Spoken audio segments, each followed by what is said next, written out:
ನಮಸ್ಕಾರ. ಮುಖ್ಯಾಂಶಗಳು.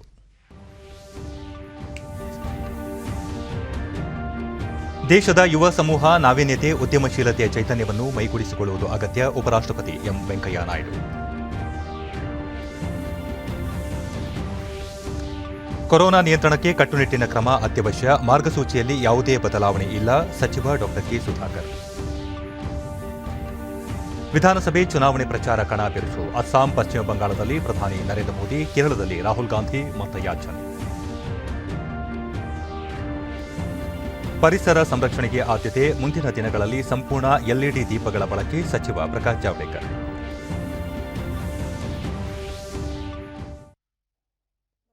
ವಾರ್ತೆಗಳ ವಿವರ.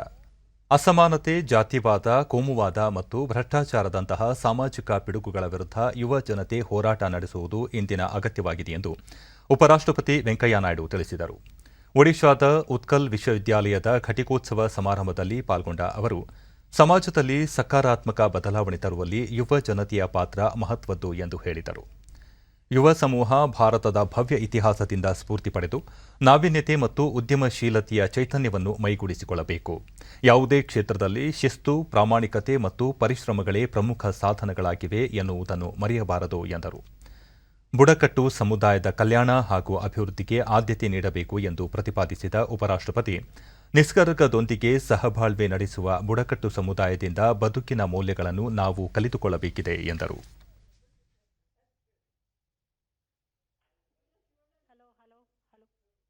ಈ ಸಂದರ್ಭದಲ್ಲಿ ಆರ್ಬಿಐ ಗವರ್ನರ್ ಶಕ್ತಿಕಾಂತ್ ದಾಸ್, ಭಾರತದ ಮಹಾಲೇಖಪಾಲರಾದ ಗಿರೀಶ್ ಚಂದ್ರ ಮುರ್ಮು ಸೇರಿದಂತೆ ಹಲವರಿಗೆ ಗೌರವ ಪ್ರದಾನ ಮಾಡಲಾಯಿತು.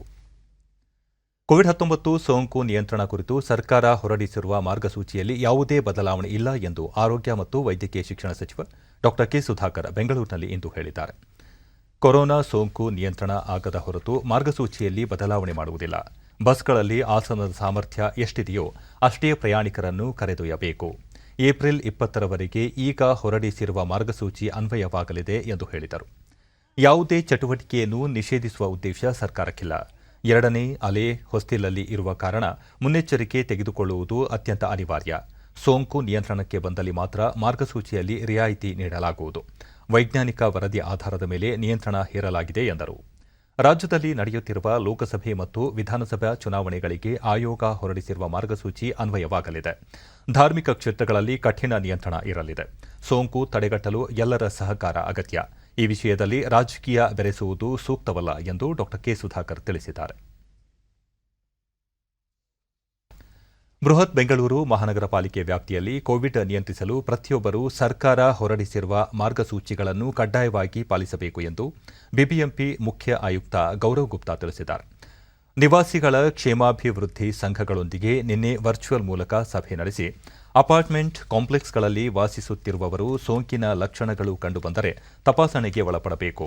ಖಾಸಗಿ ಆಸ್ಪತ್ರೆಗಳ ಸಹಭಾಗಿತ್ವದೊಂದಿಗೆ ತಾತ್ಕಾಲಿಕ ಲಸಿಕೆ ಕೇಂದ್ರಗಳನ್ನು ಸ್ಥಾಪಿಸುವ ಸಂಬಂಧ ಸರ್ಕಾರದ ಮಾರ್ಗಸೂಚಿ ಹೊರಡಿಸಿದ ನಂತರ ಪರಿಶೀಲಿಸಿ ಕ್ರಮ ಕೈಗೊಳ್ಳಲಾಗುವುದು. ಸದ್ಯ ಹತ್ತಿರವಿರುವ ಪ್ರಾಥಮಿಕ ಆರೋಗ್ಯ ಕೇಂದ್ರ ಹಾಗೂ ಖಾಸಗಿ ಆಸ್ಪತ್ರೆಗಳಲ್ಲಿ ಲಸಿಕೆ ಪಡೆಯಬಹುದು ಎಂದರು.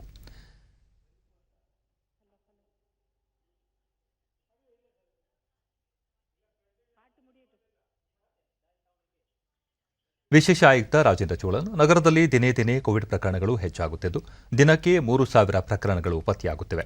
ಪಾಸಿಟಿವಿಟಿ ರೇಟ್ ಜೊತೆ ಸಾವಿನ ಪ್ರಮಾಣ ಕೂಡ ಹೆಚ್ಚಾಗುತ್ತದೆ. ಈ ನಿಟ್ಟಿನಲ್ಲಿ ಎಲ್ಲರೂ ಮುಂಜಾಗ್ರತೆಯಿಂದ ಕೋವಿಡ್ ನಿಯಮಗಳನ್ನು ಪಾಲಿಸುವ ಮೂಲಕ ಕೋವಿಡ್ ಸೋಂಕು ಹರಡುವುದನ್ನು ತಡೆಯಬೇಕು. ಅದಕ್ಕೆ ಎಲ್ಲರೂ ಸಹಕರಿಸುವಂತೆ ಮನವಿ ಮಾಡಿದರು. ದೇಶದಲ್ಲಿ ಈವರೆಗೆ ಕೋವಿಡ್ ಸೋಂಕು ನಿಯಂತ್ರಣಕ್ಕೆ ನೀಡುತ್ತಿರುವ ಲಸಿಕೆ ಸಂಖ್ಯೆ 7 ಕೋಟಿ ಗಡಿ ದಾಟಿದೆ. ಜಗತ್ತಿನ ಅತಿದೊಡ್ಡ ಲಸಿಕಾ ಕಾರ್ಯಕ್ರಮ ಇದಾಗಿದ್ದು, ಲಸಿಕಾ ಅಭಿಯಾನ ತೀವ್ರಗತಿಯಲ್ಲಿ ಮುಂದುವರೆದಿದೆ. ಕರ್ನಾಟಕ ಸೇರಿದಂತೆ ಹಲವು ರಾಜ್ಯಗಳಲ್ಲಿ ಸೋಂಕು ಪ್ರಕರಣಗಳು ಹೆಚ್ಚಾಗುತ್ತಿರುವ ಹಿನ್ನೆಲೆಯಲ್ಲಿ ಲಸಿಕೆ ನೀಡುವುದನ್ನು ಇನ್ನಷ್ಟು ತೀವ್ರಗೊಳಿಸುವಂತೆ ಕೇಂದ್ರ ಆರೋಗ್ಯ ಸಚಿವಾಲಯ ಸೂಚನೆ ನೀಡಿದ್ದು, ಇದರ ಅನ್ವಯ ಲಸಿಕಾ ಅಭಿಯಾನ ಮತ್ತಷ್ಟು ತೀವ್ರಗೊಳ್ಳುವ ನಿರೀಕ್ಷೆ ಇದೆ. ಈ ತಿಂಗಳಿಡೀ ರಜಾ ದಿನಗಳಲ್ಲಿಯೂ ಸಾರ್ವಜನಿಕರಿಗೆ ಕೋವಿಡ್-19 ಲಸಿಕೆಯನ್ನು ನೀಡಲಾಗುತ್ತದೆ. ಈ ಮಹತ್ವದ ನಿರ್ಧಾರವನ್ನು ಪ್ರಕಟಿಸಿರುವ ಕೇಂದ್ರ ಸರ್ಕಾರ, ದೇಶಾದ್ಯಂತ ಲಸಿಕೆ ನೀಡಿಕೆ ಅಭಿಯಾನ ಖಾಸಗಿ ಮತ್ತು ಸಾರ್ವಜನಿಕ ಆಸ್ಪತ್ರೆಗಳಲ್ಲಿ ಲಭ್ಯವಿರುತ್ತದೆ. 45 ವರ್ಷ ವಯೋಮಿತಿ ಮೀರಿದವರು ಕೋವಿಡ್ ಸೋಂಕಿನಿಂದಾಗಿ ಹೆಚ್ಚು ಮೃತಪಡುತ್ತಿದ್ದಾರೆ ಎಂದು ಆತಂಕ ವ್ಯಕ್ತಪಡಿಸಿರುವ ಕೇಂದ್ರ ಸರ್ಕಾರ, ಈ ವರ್ಗದ ಜನರಿಗೆ ಲಸಿಕೆ ನೀಡಲು ವಿಶೇಷ ಆದ್ಯತೆ ಕಲ್ಪಿಸಲಾಗಿದೆ ಎಂದು ತಿಳಿಸಿದೆ. 45 ವರ್ಷ ಮತ್ತು ಅದಕ್ಕಿಂತ ಹೆಚ್ಚಿನ ವಯೋಮಿತಿಯವರ ಸಾವಿನ ಪ್ರಮಾಣ ಶೇಕಡಾ 88ರಷ್ಟಿದೆ. ಎಲ್ಲ ಕೋವಿಡ್ ಸಂಬಂಧಿತ ಸಾವುಗಳಲ್ಲಿ ಈ ಪ್ರಮಾಣ ಹೆಚ್ಚಿರುವುದರಿಂದ ಈ ಪರಿಸ್ಥಿತಿ ಗಮನದಲ್ಲಿ ಇಟ್ಟುಕೊಂಡು ಈ ವಯಸ್ಸಿನವರಿಗೆ ಲಸಿಕೆ ಅಗತ್ಯ ಎಂಬುದನ್ನು ಮನಗಂಡು ಕೇಂದ್ರ ಈ ನಿರ್ಧಾರ ತೆಗೆದುಕೊಂಡಿದೆ. ಆರೋಗ್ಯ ವಿಭಾಗದ ನೀತಿ ಆಯೋಗದ ಸದಸ್ಯ ಡಾ ವಿಕೆ ಪಾಲ್, ಭಾರತದ ಲಸಿಕೆಗಳು ಸುರಕ್ಷಿತ ಮತ್ತು ಪರಿಣಾಮಕಾರಿಯಾಗಿವೆ. ಲಭ್ಯವಿರುವ ಅಂಕಿಅಂಶಗಳ ಪ್ರಕಾರ ಭಾರತೀಯ ಲಸಿಕೆಗಳು ಬ್ರೆಜಿಲ್ ಮತ್ತು ಇಂಗ್ಲೆಂಡ್ನ ವೈರಸ್ಗಳ ವಿರುದ್ಧ ಪರಿಣಾಮಕಾರಿಯಾಗಿವೆ ಎಂಬುದು ಖಚಿತವಾಗಿದೆ ಎಂದು ತಿಳಿಸಿದ್ದಾರೆ.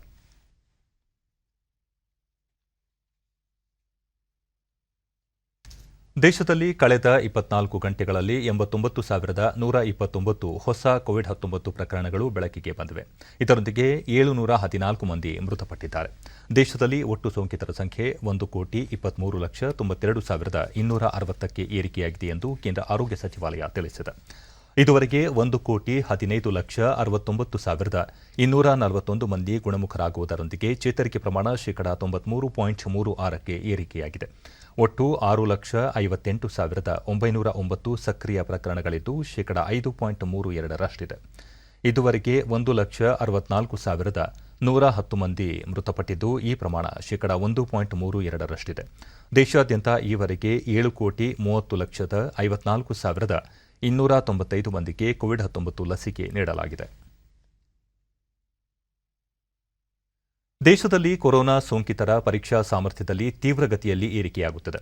ಇದುವರೆಗೆ 24,69,59,192 ಮಂದಿಗೆ ಪರೀಕ್ಷೆ ನಡೆಸಲಾಗಿದೆ ಎಂದು ಭಾರತೀಯ ವೈದ್ಯಕೀಯ ಸಂಶೋಧನಾ ಸಂಸ್ಥೆ ಐಸಿಎಂಆರ್ ತಿಳಿಸಿದೆ.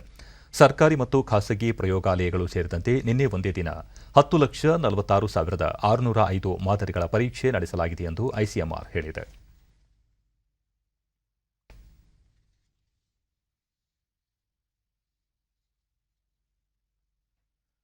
ನಾಲ್ಕು ರಾಜ್ಯಗಳು ಮತ್ತು 1 ಕೇಂದ್ರಾಡಳಿತ ಪ್ರದೇಶಗಳ ವಿಧಾನಸಭಾ ಚುನಾವಣೆಗೆ ಪ್ರಚಾರ ಕಾರ್ಯ ತೀವ್ರಗೊಂಡಿದೆ. ವಿವಿಧ ರಾಜಕೀಯ ಪಕ್ಷಗಳ ಮುಖಂಡರು ತಮ್ಮ ಅಭ್ಯರ್ಥಿಗಳ ಪರ ಪ್ರಚಾರ ಮುಂದುವರೆಸಿದ್ದಾರೆ. ಪ್ರಧಾನಿ ನರೇಂದ್ರ ಮೋದಿ ಅವರಿಂದು ಅಸ್ಸಾಂ ಚುನಾವಣಾ ಪ್ರಚಾರದಲ್ಲಿ ಪಾಲ್ಗೊಂಡರು.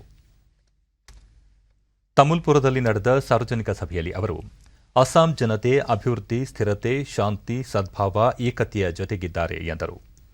ಎನ್ಡಿಎ ಸರ್ಕಾರ ಸಮಾಜದ ಪ್ರತಿಯೊಬ್ಬರನ್ನು ತಲುಪಬೇಕೆಂದು ಯೋಜನೆಗಳನ್ನು ರೂಪಿಸುತ್ತಿದೆ. ಎಲ್ಲ ಸಮುದಾಯದ ಜನರಿಗಾಗಿ ನಾವು ಕೆಲಸ ಮಾಡುತ್ತಿದ್ದು ಸಬ್ಕಾ ಸಾಥ್, ಸಬ್ಕಾ ವಿಕಾಸ್ ಹಾಗೂ ಸಬ್ಕಾ ವಿಶ್ವಾಸ್ ನಮ್ಮ ಧ್ಯೇಯವಾಗಿದೆ ಎಂದರು. ಆತ್ಮನಿರ್ಭರ ಅಸ್ಸಾಂ ನಿರ್ಮಾಣಕ್ಕೆ ಎನ್ಡಿಎ ಸರ್ಕಾರ ಶ್ರಮಿಸುತ್ತಿದೆ. ಕಳೆದ 5 ವರ್ಷಗಳಿಂದ ಡಬಲ್ ಎಂಜಿನ್ ಸರ್ಕಾರದೊಂದಿಗೆ ಅಭಿವೃದ್ಧಿಯ ಹಾದಿಯಲ್ಲಿ ಸಾಗಲಾಗಿದೆ. ಸಂಪರ್ಕ ವ್ಯವಸ್ಥೆ, ಜನ ಹಾಗೂ ಮಹಿಳೆಯರಿಗೆ ಸುಲಭ ಜೀವನ, ಯುವ ಜನತೆಗೆ ಹೊಸ ಅವಕಾಶ ಕಲ್ಪಿಸಲಾಗುತ್ತಿದೆ ಎಂದರು. महावीर चिलाराय ऐसे अनगिनत हमारे महापुरुष, महान संतानों ने इस क्षेत्र के विकास का जो सपना देखा था उसे पूरा कर पाएंगे. साथियों, बीते 5 वर्षों में डबल इंजन की एनडीए सरकार ने असम की जनता को डबल फायदा दिलाने का प्रयास किया है. असम में हो रहा विकास यहां पर कनेक्टिविटी बढ़ा रहा है. असम में हो रहा विकास यहां पर लोगों का, महिलाओं का जीवन आसान बना रहा है. चुनाव के मैदान में ಪಶ್ಚಿಮ ಬಂಗಾಳದ ತಾರಕೇಶ್ವರದಲ್ಲಿ ಪ್ರಧಾನಿ ಮಮತಾ ಬ್ಯಾನರ್ಜಿ ಸರ್ಕಾರ ಜನರ ವಿಶ್ವಾಸ ಕಳೆದುಕೊಂಡಿದೆ. ಪಶ್ಚಿಮ ಬಂಗಾಳ ಸಂಪೂರ್ಣ ಬದಲಾವಣೆಗೆ ಕಾಯುತ್ತಿದೆ. ಜನರು ಬದಲಾವಣೆ ತರಲಿದ್ದಾರೆ ಎಂದರು. उसका खेला शेष है. उसका खेला शेष है. दीदी, ओ दीदी,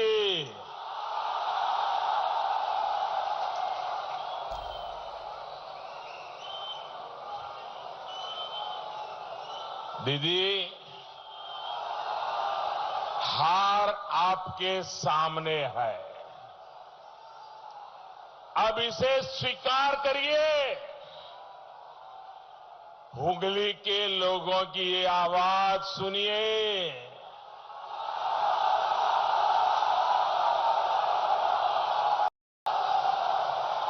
दीदी गणतंत्र खेला नय सी तस्वीरें ಕೇಂದ್ರ ಗೃಹ ಸಚಿವ ಅಮಿತ್ ಶಾ ತಮಿಳುನಾಡಿನಲ್ಲಿ ರೋಡ್ ಶೋ ನಡೆಸಿದರು.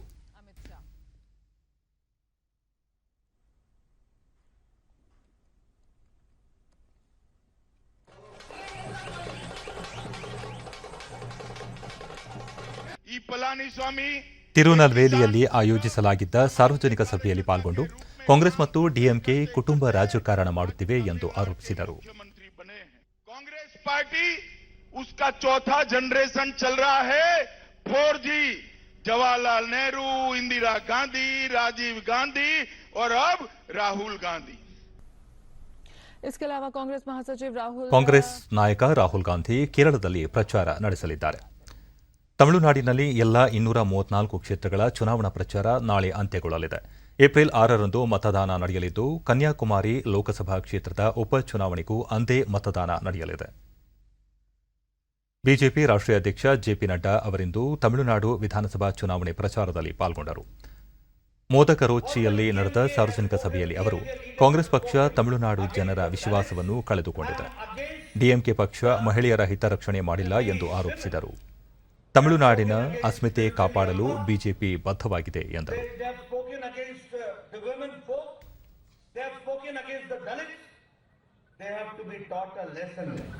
And this is the frustration which is coming up.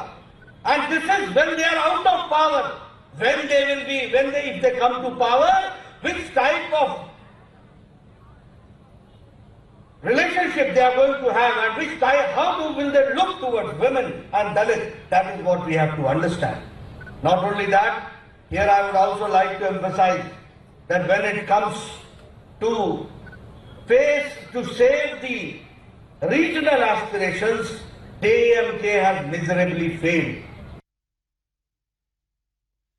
ಮುಂದಿನ ಕೆಲ ವರ್ಷಗಳಲ್ಲಿ 40 ಮತ್ತು 60 ವ್ಯಾಟ್ನ ಎಲ್ಲ ಸಾಧಾರಣ ವಿದ್ಯುತ್ ದೀಪಗಳ ಬದಲಾಗಿ ಎಲ್ಇಡಿ ದೀಪಗಳನ್ನು ಬಳಕೆಗೆ ತರಲು ಸರ್ಕಾರ ನಿರ್ಧರಿಸಿದೆ ಎಂದು ಕೇಂದ್ರ ಪರಿಸರ ಸಚಿವ ಪ್ರಕಾಶ್ ಜಾವಡೇಕರ್ ಹೇಳಿದ್ದಾರೆ. ದೆಹಲಿಯಲ್ಲಿ ಜರುಗಿದ 2021ರ ಎಸ್ಆರ್ಸಿಸಿ ಉದ್ಯಮ ಸಮಾವೇಶದ ಮುಖ್ಯ ಅತಿಥಿಯಾಗಿ ಪಾಲ್ಗೊಂಡ ಅವರು, ಕಳೆದ 6 ವರ್ಷಗಳಲ್ಲಿ ಇದುವರೆಗೆ 20 ಲಕ್ಷ ಸಾಧಾರಣ ದೀಪಗಳನ್ನು ಎಲ್ಇಡಿ ದೀಪಗಳನ್ನಾಗಿ ಬದಲಾವಣೆ ಮಾಡಲಾಗಿದೆ ಎಂದು ತಿಳಿಸಿದರು. ಭಾರತ ಹವಾಮಾನ ಬದಲಾವಣೆಗೆ ಕಾರಣವಲ್ಲ ಎಂದು ಪ್ರತಿಪಾದಿಸಿದ ಅವರು, ಕಳೆದ 2 ದಶಕದಿಂದ ಭಾರತದ ಇಂಗಾಲ ಉತ್ಸರ್ಜನೆ ಕೇವಲ 3% ಇದೆ. ಆದರೆ ವಿಶ್ವದಲ್ಲಾಗುತ್ತಿರುವ ಹವಾಮಾನ ಬದಲಾವಣೆಯಿಂದ ನಾವು ತೊಂದರೆಗೆ ಒಳಗಾಗಿದ್ದೇವೆ. ಯಾವುದೇ ವಿಕೋಪ ಸಂಭವಿಸಿದಾಗ ಬಡವರೇ ಸಮಸ್ಯೆಗೆ ತುತ್ತಾಗುತ್ತಾರೆ. ಈ ಹಿನ್ನೆಲೆಯಲ್ಲಿ ನಮ್ಮನ್ನು ನಾವು ರಕ್ಷಿಸಿಕೊಳ್ಳಲು ಪರಿಸರ ರಕ್ಷಣೆಗಾಗಿ ಭಾರತ ತೀವ್ರ ಕ್ರಮಗಳನ್ನು ಕೈಗೊಳ್ಳುತ್ತಿದೆ ಎಂದರು. ಭಾರತದ ಪ್ರಯತ್ನದ ಭಾಗವಾಗಿ ವಿಶ್ವವಿದ್ಯಾಲಯಗಳು ಮತ್ತು ಕಾಲೇಜುಗಳು ಸುಸ್ಥಿರ ಹಸಿರು ಕ್ಯಾಂಪಸ್ಗಳಾಗಿ ಪರಿವರ್ತನೆಯಾಗಬೇಕು. ಜಲ ಸಂರಕ್ಷಣೆಗೆ ಆದ್ಯತೆ ನೀಡಬೇಕು. ಗಿಡ ನೆಡುವ ಜೊತೆಗೆ ಬೆಳೆಸಲು ಉತ್ಸಾಹ ತೋರಬೇಕು ಎಂದರು.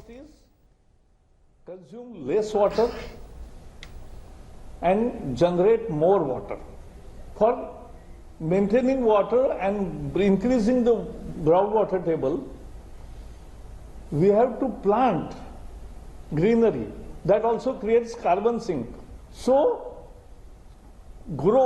plant more trees. But now I have changed it. Plant and grow more trees. ಇಂದು ಭಾರತದ ರಾಜ್ಯಸಭಾ ದಿನ. 1952ರ ಏಪ್ರಿಲ್ 3ರಂದು ರಾಜ್ಯಸಭೆ ಸ್ಥಾಪನೆಯಾಗಿದ್ದು, ಅಂದಿನಿಂದ ಇಲ್ಲಿಯವರೆಗೂ ಶಾಸನೀಯ ವ್ಯವಸ್ಥೆಗೆ ಅಮೂಲ್ಯ ಕೊಡುಗೆ ನೀಡಿ ಅತ್ಯುತ್ತಮ ಸಂಸದೀಯ ಪಟುಗಳನ್ನು ಸೃಷ್ಟಿಸಿದೆ.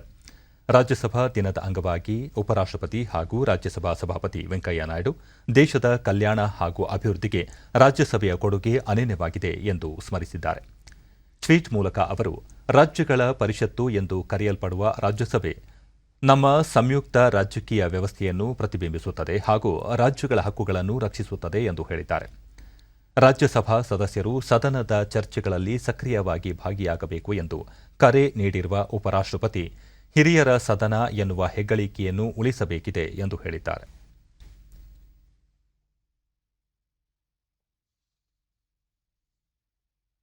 ಕಳೆದ ವರ್ಷ ಕೋವಿಡ್ ಸಾಂಕ್ರಾಮಿಕ ಹಿನ್ನೆಲೆಯಲ್ಲಿ 9ರಿಂದ 12ನೇ ತರಗತಿಗಳಿಗೆ ಕಡಿತಗೊಳಿಸಿದ್ದ ಪಠ್ಯಕ್ರಮವನ್ನು 2021-2022ನೇ ಸಾಲಿಗೆ ಮರು ಸೇರ್ಪಡೆ ಮಾಡಿರುವುದಾಗಿ ಸಿಬಿಎಸ್ಇ ತಿಳಿಸಿದೆ. ಮಂಡಳಿ ಹೊಸ ಪಠ್ಯಕ್ರಮವನ್ನು ಬಿಡುಗಡೆ ಮಾಡಿದ್ದು ಅದರಲ್ಲಿ ಕಳೆದ ವರ್ಷದ ಪಠ್ಯಕ್ರಮದಿಂದ ತೆಗೆದುಹಾಕಿದ್ದ ವಿಷಯಗಳನ್ನು 2021-22ನೇ ಸಾಲಿಗೆ ಮರು ಸೇರ್ಪಡೆ ಮಾಡಲಾಗಿದೆ. ವಿದ್ಯಾರ್ಥಿಗಳಿಗೆ ಹೊರೆಯಾಗಲಿದೆ ಎಂಬ ಉದ್ದೇಶದಿಂದ 9ನೇ ತರಗತಿಯಿಂದ 12ನೇ ತರಗತಿಯ ಪಠ್ಯಕ್ರಮವನ್ನು 30% ಕಡಿತಗೊಳಿಸಲಾಗಿತ್ತು. ಹಾಗಾಗಿ ಮೇ ಮತ್ತು ಜೂನ್ ತಿಂಗಳಲ್ಲಿ ನಡೆಯಲಿರುವ ಪರೀಕ್ಷೆಗಳಲ್ಲಿ ಕಡಿತಗೊಳಿಸಿದ ಪಠ್ಯಕ್ರಮದ ಆಧಾರದಲ್ಲಿಯೇ ಪರೀಕ್ಷೆಗಳು ನಡೆಯುತ್ತವೆ. ಮುಂದಿನ ಶೈಕ್ಷಣಿಕ ವರ್ಷಕ್ಕೆ ಮಾತ್ರ ಹೊಸ ಪಠ್ಯಕ್ರಮವನ್ನು ವಿದ್ಯಾರ್ಥಿಗಳು ಅನುಸರಿಸಬೇಕಾಗುತ್ತದೆ. ರಾಜ್ಯಗಳ ಸ್ಥಳೀಯ ಸಂಸ್ಥೆಗಳಿಗೆ 4,608 ಕೋಟಿ ರೂಪಾಯಿ ಅನುದಾನವನ್ನು ಕೇಂದ್ರ ಹಣಕಾಸು ಸಚಿವಾಲಯ ಬಿಡುಗಡೆ ಮಾಡಿದೆ. 15ನೇ ಹಣಕಾಸು ಆಯೋಗದ ಶಿಫಾರಸಿನ ಮೇರೆಗೆ ನಗರ ಹಾಗೂ ಗ್ರಾಮೀಣ ಸ್ಥಳೀಯ ಸಂಸ್ಥೆಗಳಿಗೆ ಅನುದಾನ ಬಿಡುಗಡೆ ಮಾಡಿದೆ. ಕಳೆದ ಹಣಕಾಸು ವರ್ಷದಲ್ಲಿ 28 ರಾಜ್ಯಗಳ ಸ್ಥಳೀಯ ಸಂಸ್ಥೆಗಳಿಗೆ ಕೇಂದ್ರ ಸರ್ಕಾರ 87,460 ಕೋಟಿ ರೂಪಾಯಿ ಅನುದಾನ ಬಿಡುಗಡೆ ಮಾಡಿತು.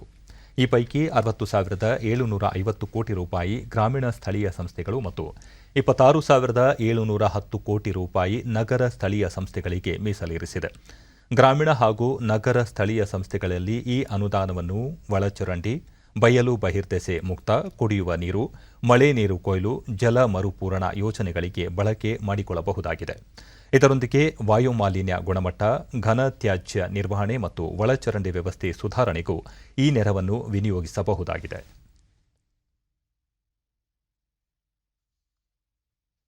ಎರಡು 2020-21ನೇ ಸಾಲಿನಲ್ಲಿ ದೇಶಾದ್ಯಂತ 6,000 ಕಿಲೋಮೀಟರ್ಗೂ ಅಧಿಕ ರೈಲ್ವೆ ಮಾರ್ಗವನ್ನು ವಿದ್ಯುದೀಕರಣಗೊಳಿಸುವ ಮೂಲಕ ಭಾರತೀಯ ರೈಲ್ವೆ ಮಹತ್ವದ ದಾಖಲೆ ನಿರ್ಮಿಸಿದೆ. ಕೋವಿಡ್-19 ಸಾಂಕ್ರಾಮಿಕದ ಸಂದರ್ಭದಲ್ಲೂ ಅತಿ ಹೆಚ್ಚಿನ ಮಾರ್ಗವನ್ನು ವಿದ್ಯುದೀಕರಣಗೊಳಿಸಲಾಗಿದೆ.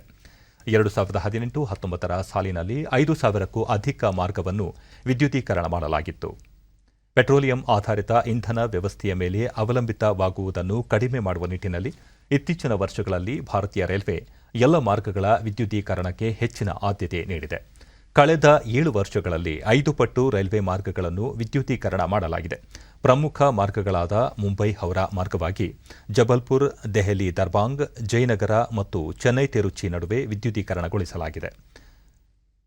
2023ರ ಡಿಸೆಂಬರ್ ಅಂತ್ಯದೊಳಗೆ ರೈಲ್ವೆಯ ಎಲ್ಲ ಮಾರ್ಗಗಳನ್ನು ಸಂಪೂರ್ಣವಾಗಿ ವಿದ್ಯುದೀಕರಣ ಮಾಡುವುದಾಗಿ ಭಾರತೀಯ ರೈಲ್ವೆ ತಿಳಿಸಿದೆ. 2030ರ ವೇಳೆಗೆ ಮಾಲಿನ್ಯ ರಹಿತ ಗುರಿ ಸಾಧಿಸಲು ಆದ್ಯತೆ ನೀಡುವುದರೊಂದಿಗೆ ನವೀಕರಿಸಬಹುದಾದ ಇಂಧನ ಮೂಲಗಳಿಂದಲೂ ರೈಲು ಓಡಿಸುವ ಉದ್ದೇಶ ಹೊಂದಿರುವುದಾಗಿ ತಿಳಿಸಿದೆ. ಖಗೋಳ ವಿಜ್ಞಾನದ ಪರಿವೀಕ್ಷಣಾ ವಿಭಾಗದಲ್ಲಿ ದೀರ್ಘಕಾಲೀನ ವೈಜ್ಞಾನಿಕ ಸಮಸ್ಯೆಗಳ ಕುರಿತು ಚರ್ಚಿಸಲು ಖಗೋಳ ಭೌತಿಕ ಜೆಟ್ಗಳು, ವೀಕ್ಷಣಾ ಸೌಲಭ್ಯಗಳು ಮತ್ತು ರಾಷ್ಟ್ರೀಯ ದೃಷ್ಟಿಕೋನ ಕುರಿತ ರಾಷ್ಟ್ರೀಯ ಕಾರ್ಯಾಗಾರ ಏಪ್ರಿಲ್ 5ರಿಂದ 9ರವರೆಗೆ ನಡೆಯಲಿದೆ. ದೇಶದ 30ಕ್ಕೂ ಹೆಚ್ಚು ಸಂಸ್ಥೆಗಳಿಂದ 200ಕ್ಕೂ ಹೆಚ್ಚು ವಿಜ್ಞಾನಿಗಳು, ಯುವ ಸಂಶೋಧಕರು ಪಾಲ್ಗೊಳ್ಳುವ ನಿರೀಕ್ಷೆ ಇದೆ.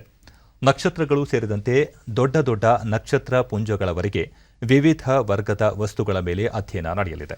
ಈ ಕಾರ್ಯಾಗಾರವನ್ನು Aryabhata research institute of observation science ಆಯೋಜಿಸಿದ್ದು, ಇದು ಕೇಂದ್ರ ಸರ್ಕಾರದ ವಿಜ್ಞಾನ ಮತ್ತು ತಂತ್ರಜ್ಞಾನ ಇಲಾಖೆಯಡಿ ಬರುವ ಸ್ವಾಯತ್ತ ಸಂಸ್ಥೆಯಾಗಿದೆ.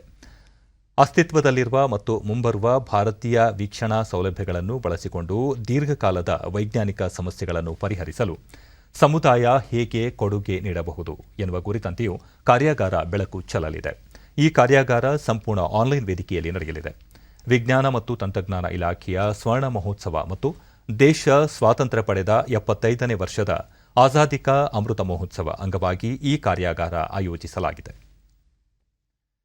ರಾಷ್ಟ್ರೀಯ ಕೈಮಗ್ಗ ಅಭಿವೃದ್ಧಿ ಕಾರ್ಯಕ್ರಮ ಯೋಜನೆಯಡಿ ವಸ್ತ್ರಾಂಜಲಿ 2021 ವಿಶೇಷ ಕೈಮಗ್ಗ ಮೇಳವನ್ನು ಚಿತ್ರದುರ್ಗದಲ್ಲಿ ಆಯೋಜಿಸಲಾಗಿದ್ದು, ಇದೇ ಏಪ್ರಿಲ್ 10ರವರೆಗೆ ಈ ಮೇಳ ನಡೆಯಲಿದೆ. ರಾಜ್ಯಮಟ್ಟದ ಕೈಮಗ್ಗ ಉತ್ಪನ್ನಗಳ ಪ್ರದರ್ಶನ ಮತ್ತು ಮಾರಾಟ ಮೇಳವನ್ನು ಕೈಮಗ್ಗ ಮತ್ತು ಜವಳಿ ಸಚಿವಾಲಯ, ಬೆಂಗಳೂರು ಕೈಮಗ್ಗ ಹಾಗೂ ಜವಳಿ ಇಲಾಖೆ, ಕರ್ನಾಟಕ ರಾಜ್ಯ ಸಹಕಾರಿ ಕೈಮಗ್ಗ ನೇಕಾರರ ಮಹಾಮಂಡಲ, ಚಿತ್ರದುರ್ಗ ಕೈಮಗ್ಗ ಜವಳಿ ಇಲಾಖೆ ಆಶ್ರಯದಲ್ಲಿ ಹಮ್ಮಿಕೊಳ್ಳಲಾಗಿದೆ. ಮೊಳಕಾಲ್ಮೂರು ರೇಷ್ಮೆ ಸೀರೆಗಳು, ಚಳ್ಳಕೆರೆಯ ಉಣ್ಣೆ ಕಂಬಳಿಗಳು, ವಿವಿಧ ಜಿಲ್ಲೆಗಳ ನೇಕಾರರು ತಯಾರಿಸಿರುವ ಲುಂಗಿ, ಬೆಡ್ಶೀಟ್, ಕೈವಸ್ತ್ರ, ಇಳಕಲ್ ಸೀರೆ ಮತ್ತಿತರ ಕೈಮಗ್ಗ ಉತ್ಪನ್ನಗಳ ಪ್ರದರ್ಶನ ಏರ್ಪಡಿಸಲಾಗಿದೆ.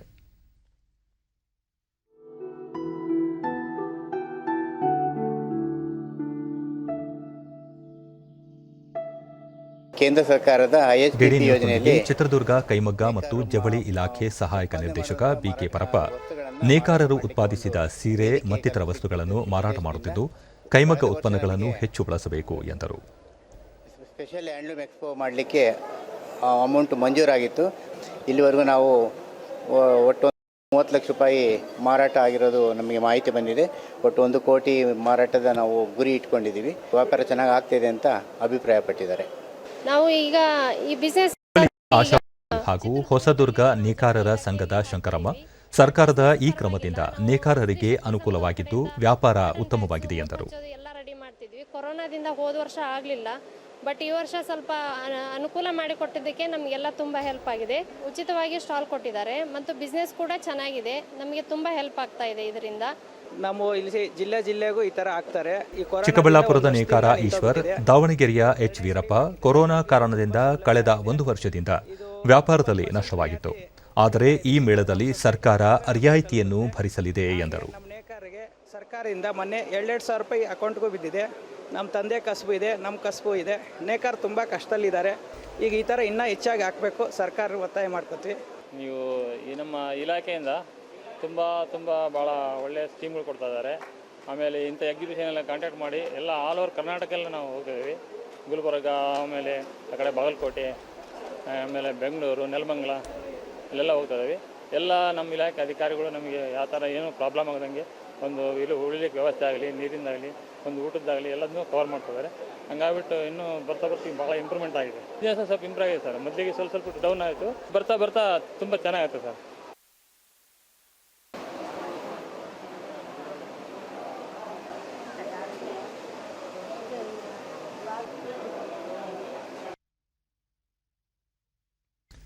ರೈತರು ಬೆಳೆದ ಬೆಳೆಗೆ ನ್ಯಾಯಯುತ ಬೆಲೆ ಸಿಗಬೇಕು ಎಂಬ ಕೂಗು ವ್ಯಾಪಕವಾಗುತ್ತಿರುವ ಸಂದರ್ಭದಲ್ಲಿ ಸ್ವಯಂ ಮಾರುಕಟ್ಟೆಯ ಮೂಲಕ ಲಾಭದಾಯಕ ಕೃಷಿ ಉದ್ಯಮದಲ್ಲಿ ತೊಡಗಿರುವ ರೈತರ ಯಶೋಗಾಥೆ ಕೊಪ್ಪಳ ಜಿಲ್ಲೆಯಲ್ಲಿ ಕಂಡುಬಂದಿದೆ.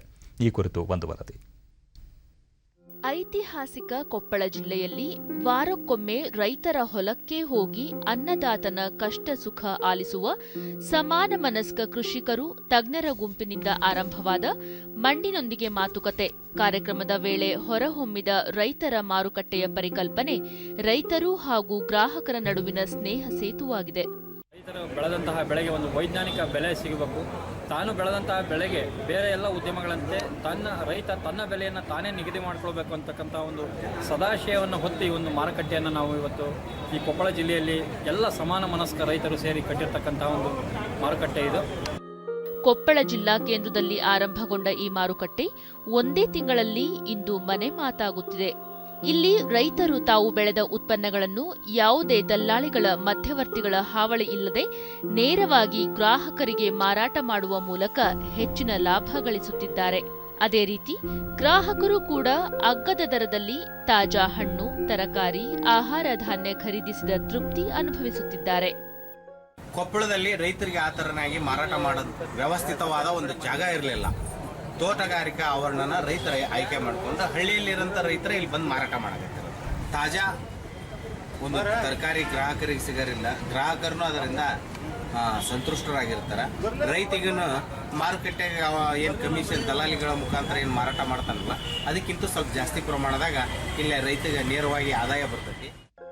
ರೈತರಿಗೆ ತಮ್ಮ ಉತ್ಪನ್ನವನ್ನು ಎಲ್ಲಿ ಬೇಕಾದರೂ ಮಾರಾಟ ಮಾಡುವ ಅವಕಾಶವನ್ನು ಶಾಸನವೇ ಕಲ್ಪಿಸಿರುವ ಬೆನ್ನಲ್ಲೇ ಕೊಪ್ಪಳದಲ್ಲಿ ಆರಂಭಗೊಂಡಿರುವ ಈ ನೇರ ಮಾರುಕಟ್ಟೆ ರೈತರಿಗೆ ಲಾಭದಾಯಕವಾಗಿ ಪರಿಣಮಿಸಿದೆ.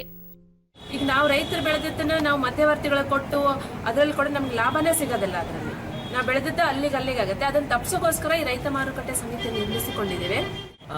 2 ವಾರ ಮಾಡಿದ್ರೆ ಚೆನ್ನಾಗಿದೆ ಸರ್. 10ರಿಂದ 12,000 ತನಕ ಆಗಿದೆ ಹೋದ ವಾರ ಆಚೆ ವಾರ. ಗ್ರಾಹಕರು ಕೂಡ ಖುಷಿಯಿಂದ ಈ ಮಾರುಕಟ್ಟೆಯಿಂದ ಹೆಚ್ಚಿನ ಹೊರೆ ಇಲ್ಲದೆ ತರಕಾರಿ, ಗುಣಮಟ್ಟದ ಆಹಾರ ಧಾನ್ಯ ಖರೀದಿಸುತ್ತಿದ್ದು ಸಂತಸ ವ್ಯಕ್ತಪಡಿಸಿದ್ದಾರೆ. ತುಪ್ಪ ಮತ್ತು ಕೆಂಪಕ್ಕಿಯನ್ನು ಇವತ್ತು ನಾವು ಒಂದು ಖರೀದಿಯನ್ನು ಕೂಡ ಮಾಡಿದ್ದೀವಿ. ಸ್ವಲ್ಪ ಪ್ರಮಾಣದಲ್ಲಿ ಹಂತವಾಗಿ ಹೋದರೆ ಎಲ್ಲ ರೈತರಿಗೆ ಮತ್ತು ಎಲ್ಲ ಗ್ರಾಹಕರಿಗೆ ಇಷ್ಟ ಆಗುತ್ತೆ ಅಂತ ಹೇಳಕ್ಕೆ ಬಯಸ್ತೀನಿ. ಆರೋಗ್ಯಕ್ಕೂ ತುಂಬ ಒಳ್ಳೆಯದಿದೆ. ಮಿಲೆಟ್ಸ್ ಆರ್ಗಾನಿಕ್ ಐಟಮ್ಸ್ ಎಲ್ಲ ಇಲ್ಲಿ ಸಿಗ್ತಾ ಇದ್ದಾವೆ. ಡೈರೆಕ್ಟ್ ಫಾರ್ಮ್ ಇಂದ ಬರ್ತಾ ಇದ್ದಾರೋ ಅದಕ್ಕೆ ನಂಬಿಕೆಯಿಂದ ತಗೋಬೋದು. ರೈತರು ಡೈರೆಕ್ಟ್ ಆಗಿ ಇಲ್ಲಿ ಮಾಡೋದ್ರಿಂದ ನಮಗೆ ತಾಜಾ ಎಲ್ಲ ಸಿಗ್ತದೆ, ತಾಜಾ ಸಾಮಗ್ರಿಗಳೆಲ್ಲ ಸಿಗ್ತಾ ಇದ್ದಾವೆ. ಇಂಥದ್ದು ಕೊಪ್ಪಳದಲ್ಲಿ ಪ್ರಪ್ರಥಮ ಬಾರಿಗೆ ಮಾಡೋದ್ರಿಂದ ನಮಗೆಲ್ಲ ಅನುಕೂಲ ಆಗಿದೆ. ರೈತರೇ ನೇರವಾಗಿ ತಮ್ಮ ಉತ್ಪನ್ನಗಳನ್ನು ಗ್ರಾಹಕರಿಗೆ ಪೂರೈಸುವ ವಿಶಿಷ್ಟ ಮಾರುಕಟ್ಟೆಯಲ್ಲಿ ಕೊಪ್ಪಳ ಜಿಲ್ಲೆಯ ವಿವಿಧ ಭಾಗದ ಸುಮಾರು 20 ರೈತರು ಭಾಗಿಯಾಗುತ್ತಿದ್ದಾರೆ. ಒಳ್ಳೆ ಗುಣಮಟ್ಟವಾದ ಆಹಾರವನ್ನು ಕೊಡೋದು ಕಡಿಮೆ ರೇಟಿಗೆ, ಹೊರಗಡೆ ಇರೋಕ್ಕಿಂತ ಒಂದು ಸ್ವಲ್ಪ ಕಡಿಮೆ ರೇಟ್ ಕೊಟ್ಟು ಆ ಗ್ರಾಹಕರಿಗೆ ನಮ್ಗೆ ಒಳ್ಳೆ ಪ್ರತಿಕ್ರಿಯೆ ಬರಬೇಕು. ಅವ್ರನ್ನ ನಾವು ಸ್ಪಂದಿಸಿಕೊಂಡು ನಮಗೂ ಒಳ್ಳೆ ಸ್ಪಂದನ ಸಿಗಬೇಕು. ಆ ದೃಷ್ಟಿಯಲ್ಲಿ ಈ ರೈತ ಮಾರುಕಟ್ಟೆಯನ್ನು ನಿರ್ಮಿಸಿಕೊಂಡಿದೆ. ಕೊಪ್ಪಳ ರೈತ ಮಾರುಕಟ್ಟೆ ಸಮಿತಿ ವತಿಯಿಂದ ನಡೆಯುತ್ತಿರುವ ರೈತ ಮಾರುಕಟ್ಟೆಯಲ್ಲಿ ಪಾಲ್ಗೊಳ್ಳಲು ಆಸಕ್ತ ರೈತರ ಸಂಖ್ಯೆ ವಾರದಿಂದ ವಾರಕ್ಕೆ ಹೆಚ್ಚುತ್ತಿದೆ. ಮಾರುಕಟ್ಟೆ 4 ವಾರ ಪೂರೈಸಿದ್ದು ಗ್ರಾಹಕರ ಬೇಡಿಕೆಯೂ ಹೆಚ್ಚುತ್ತಿದೆ. ರೈತರಿಗೆ ಡೈರೆಕ್ಟ್ಲಿ ಉಪಯೋಗ ಆಗುವಂಥ ಇಂಥ ಮಾರುಕಟ್ಟೆಗೆ ನಾವು ಜಾಸ್ತಿ ಅವರಿಗೆ ಪ್ರೋತ್ಸಾಹ. ಏನೋ ಜಾಸ್ತಿ ಕ್ವಾಂಟಿಟಿ ಇಲ್ಲ, ಅದರಿಂದ ಗೊತ್ತಾಗ್ತಾ ಇದೆ ರೈತರು ಡೈರೆಕ್ಟ್ ಬಂದು ಇಲ್ಲಿ ಸೇಲ್ ಮಾಡ್ತಾ ಇದ್ದಾರೆ ಅಂತ. ಜನರೆಲ್ಲ ಬಂದು ತಗೊಂಡೆ ಎನ್ಕರೇಜ್ ಮಾಡಬೇಕಂತ ನನ್ನ. ಒಬ್ಬರು ಅಥವಾ ಇಬ್ಬರು ರೈತರಿಗೆ ಒಂದರಂತೆ ಸರಳ ಸುಸಜ್ಜಿತ ಮಳಿಗೆ ಒದಗಿಸಿ ರೈತರ ಸಂಪೂರ್ಣ ವಿವರವನ್ನು ಅಲ್ಲಿ ಪ್ರದರ್ಶಿಸಲಾಗುತ್ತಿದೆ. ಜೊತೆಗೆ ಗ್ರಾಹಕರು ಬಯಸಿದರೆ ಆ ರೈತರ ಜಮೀನಿಗೆ ಭೇಟಿ ನೀಡಿ ಪದಾರ್ಥದ ಗುಣಮಟ್ಟ ಪರಿಶೀಲಿಸುವ ಅವಕಾಶವನ್ನು ಸಹ ಕಲ್ಪಿಸಲಾಗಿದೆ. ರೈತನ ಹತ್ರ ಗ್ರಾಹಕರು ನೇರವಾಗಿ ಖರೀದಿ ಮಾಡೋದ್ರಿಂದ ಗ್ರಾಹಕರಿಗೂ ಮತ್ತು ರೈತರಿಗೂ ನೇರವಾದ ಒಂದು ಸಂಪರ್ಕ ಬೆಳೀತೈತಿ. ಅಧ್ಯಕ್ಷರಾಯಿತು, ನಮ್ಮ ಆಫೀಸರ್ಸ್ ಆಯ್ತು ರೀ, ತೋಟಗಾರಿಕೆ ಆಫೀಸರ್ ಆಯಿತು, ಆಮೇಲೆ KVKದವ್ರು ಆಯ್ತು. ಅವ್ರ ಸಹಕಾರದಿಂದ ನಾವು ಈಗ ಮುಂದುವರ್ಸ್ಕೊಂಡು ಹೋಗ್ತಾ ಇದ್ದೀವಿ. ಎಲ್ಲ ಕಡೆ ಒಳ್ಳೆ ಪ್ರತಿಕ್ರಿಯೆ ಇದೆ, ಚೆನ್ನಾಗಿದೆ, ಸ್ಪಂದಿಸ್ತಾ ಇದ್ದಾರೆ, ಒಳ್ಳೇದಿದೆ ಅಂತ ಬರ್ತಾ ಇದ್ದಾರೆ. ಮಾರ್ಕೆಟ್ ಚೆನ್ನಾಗಿದೆ ಸರ್. ಇಲ್ಲಿ ಈ ಸಾವಯವ ನಮ್ಮ ಪ್ರಾಡಕ್ಟ್ಸ್ ಎಲ್ಲ ಒಳ್ಳೆ ಚೆನ್ನಾಗಿ ಹೋಗ್ತಾ ಇದೆ. ಅದ್ರ ಜೊತೆ ತರಕಾರಿ ಹಣ್ಣುಗಳು ಸಹಿತ ಕೇಳ್ತಾ ಇದ್ದಾರೆ. ನಾವು ಅದನ್ನ ಪ್ರಯತ್ನ ಮಾಡ್ತಾ ಇದ್ದೀವಿ. ಎಲ್ಲ ರೈತರಿಗೇನು ಹೇಳ್ತಾ ಇದ್ದೀವಿ, ಸಾವಯವ ಬೆಳೀರಿ, ನಮ್ಮ ರೈತ ಮಾರುಕಟ್ಟೆ ಚೆನ್ನಾಗಿದೆ, ಅಲ್ಲಿ ನೀವು ಬಂದು ಡೈರೆಕ್ಟ್ ಮಾರ್ಬೋದು. ಹೆಚ್ಚಿನ ತರಕಾರಿಗಳಾಯಿತು, ಇನ್ನೊಂದಾಯಿತು, ಹೆಚ್ಚಿನಲ್ಲಿ ಜನರು ನಿರೀಕ್ಷೆ ಮಾಡ್ತಾ ಇದ್ದಾರೆ. ಆದರೆ ಜನರು ನಿರೀಕ್ಷೆ ಮಾಡಿದಷ್ಟು ನಮ್ಮ ಕೈಲೇ ಒದಗಿಸೋಕೆ ಆಗ್ತಾ ಇಲ್ಲ. ಮುಂದಿನ ದಿನಗಳಲ್ಲಿ ಅವನ್ನ ಒದಗಿಸೋಕೆ ನಾವು ಪ್ರಯತ್ನ ಮಾಡ್ತಾ ಇದ್ದೀವಿ. ಇನ್ನು ಮುಂದಿನ ದಿನಗಳಲ್ಲಿ ಇನ್ನೂ ಹೆಚ್ಚಿನ ಸಂಖ್ಯೆಯ ರೈತರು ಬಂದು ಆ ಒಂದು ಬೆಳೆದಂತಹ ತಮ್ಮ ಉತ್ಪನ್ನಗಳನ್ನು ಈ ಮಾರುಕಟ್ಟೆಯಲ್ಲಿಟ್ಟು ಗ್ರಾಹಕರಿಗೆ ನೇರವಾಗಿ ತಾಜಾ ಉತ್ಪನ್ನಗಳನ್ನು ನೀಡ್ತಕ್ಕಂತಹ ಒಂದು ವ್ಯವಸ್ಥೆಯನ್ನು ನಾವು ಕಾಣಬೇಕು ಅಂತೇಳಿ ಈ ಒಂದು ಮಾರುಕಟ್ಟೆಯ ಮುಖಾಂತರ ಬಯಸ್ತೇವೆ. ಇದು ಜಾಗ ಸಾಕಾಗಲ್ಲ ನಮಗೆ. ಮುಂದಿನ ದಿನಗಳಲ್ಲಿ ಹೆಚ್ಚಿನ ಬೇಡಿಕೆ ಬರ್ತದೆ. ನಮ್ಮ ವಾರದ 1 ದಿವಸ 2 ದಿವಸ ಮಾತ್ರ ಇದೆಯಲ್ಲ, ಇದು ಪ್ರತಿ ದಿವಸ ಆದರೂ ಒಳ್ಳೆಯದಂತ ಅನಿಸುತ್ತೆ. ಪ್ರತಿ ದಿವಸ ನಡೆದ್ರೆ ಒಳ್ಳೆಯದಂತ. ರೈತರಿಗೆ ಮತ್ತು ಗ್ರಾಹಕರಿಗೆ ಇಬ್ಬರಿಗೂ ಉಪಯುಕ್ತವಾಗಿರುವ ಇಂತಹ ನೇರ ಮಾರುಕಟ್ಟೆಗಳು ರಾಜ್ಯದ ಎಲ್ಲ ಪಟ್ಟಣಗಳಲ್ಲೂ ರೂಪುಗೊಳ್ಳಲಿ. ಅನ್ನದಾತರ ಆದಾಯ ದುಪ್ಪಟ್ಟಾಗಲಿ.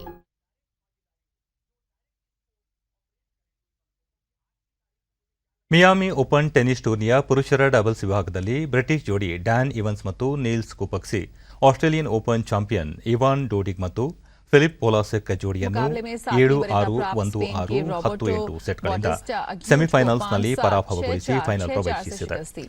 ನಾಳೆ ನಡೆಯಲಿರುವ ಫೈನಲ್ ಪಂದ್ಯದಲ್ಲಿ ಈ ಜೋಡಿ ನಿಕೋಲಾ ಮೆಕಟಿಕ್ ಮತ್ತು ಮೇಚ್ ಪೆವಿಕ್ ವಿರುದ್ಧ ಸೆಣಸಲಿದೆ. ಮಹಿಳೆಯರ ಸಿಂಗಲ್ಸ್ ವಿಭಾಗದಲ್ಲಿ ಆಶ್ಲೆ ಬಾರ್ಟಿ ಕೆನಡಾದ ಬಿಯಾಂಕ್ ಆಂಡ್ರಸು ಫೈನಲ್ ಪಂದ್ಯದಲ್ಲಿ ಮುಖಾಮುಖಿಯಾಗಲಿದ್ದಾರೆ.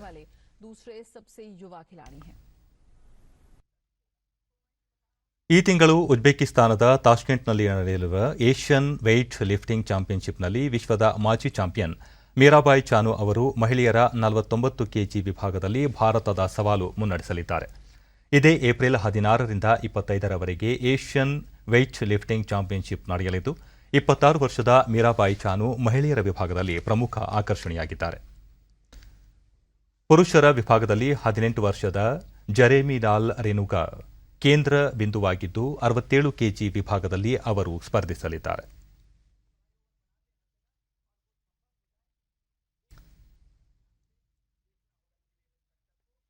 ಕೊನೆಯಲ್ಲಿ ಮತ್ತೊಮ್ಮೆ ಮುಖ್ಯಾಂಶಗಳು.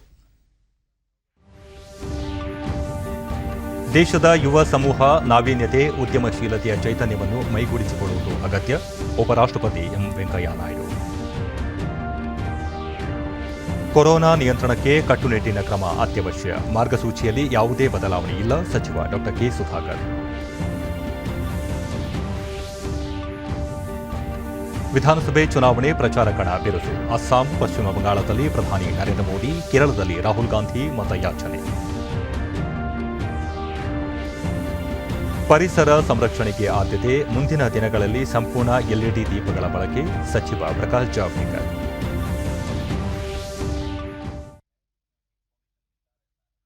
ನಮ್ಮ ವಾರ್ತಾ ಪ್ರಸಾರವನ್ನು ನೀವು ಡಿಡಿ ಚಂದನ ನ್ಯೂಸ್ ಯೂಟ್ಯೂಬ್ ಚಾನೆಲ್ನಲ್ಲೂ ವೀಕ್ಷಿಸಬಹುದು. ನಮ್ಮ ಮುಂದಿನ ವಾರ್ತಾ ಪ್ರಸಾರ ಸಂಜೆ 7 ಗಂಟೆಗೆ. ನಮಸ್ಕಾರ.